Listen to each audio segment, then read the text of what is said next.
5 seconds. Start. A dispute arose between the parties and matter was referred to arbitration. Due to some reasons, arbitration proceedings were not concluded. Respondent filed application before High Court seeking removal of the arbitrator. High Court directed appellant to appoint a new arbitrator and further directed the arbitrator so appointed to conclude the arbitration proceedings within 6 months. After the expiry of 6 months, both the parties extended the time to conclude arbitration. The arbitrator failed to publish the award within the extended time.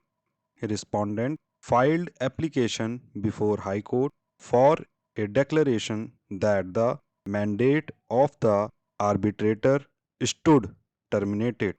A perusal of arbitration agreement revealed that the arbitrator had power to enlarge the time to make and publish the award by mutual consent of the parties.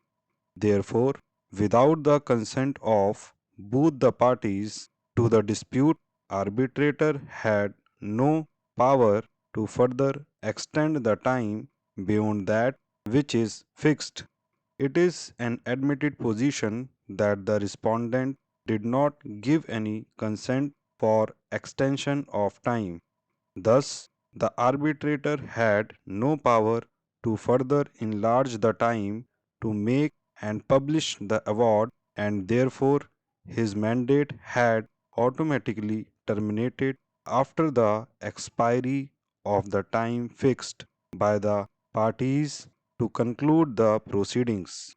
Arbitration is an efficacious and alternative way of dispute resolution between the parties. There is no denying the fact that the method of arbitration has evolved over the period of time to help the parties to speedily resolve their disputes through this process, and in fact the Arbitration and Conciliation Act recognized this aspect and has elaborate provisions to cater the needs of speedy disposal of disputes.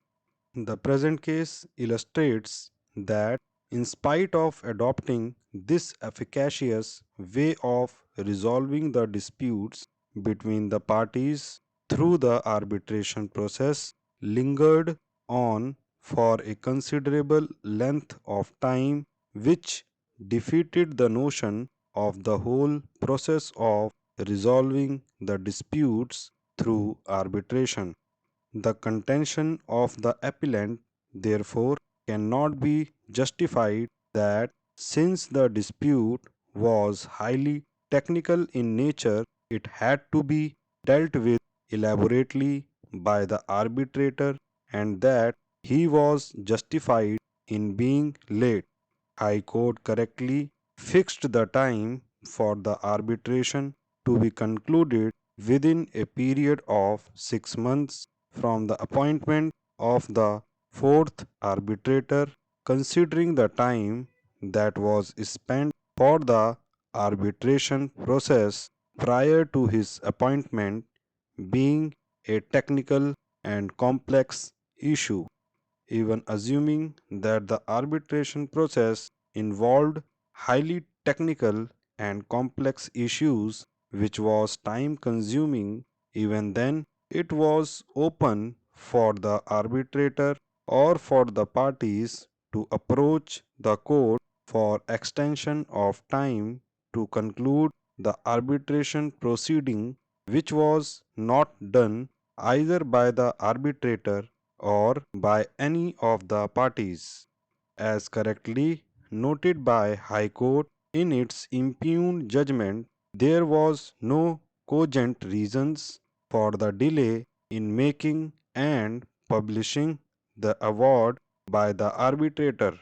He already had revealed materials at his disposal and could base his findings on the observations made by the three arbitrators who were appointed prior to him.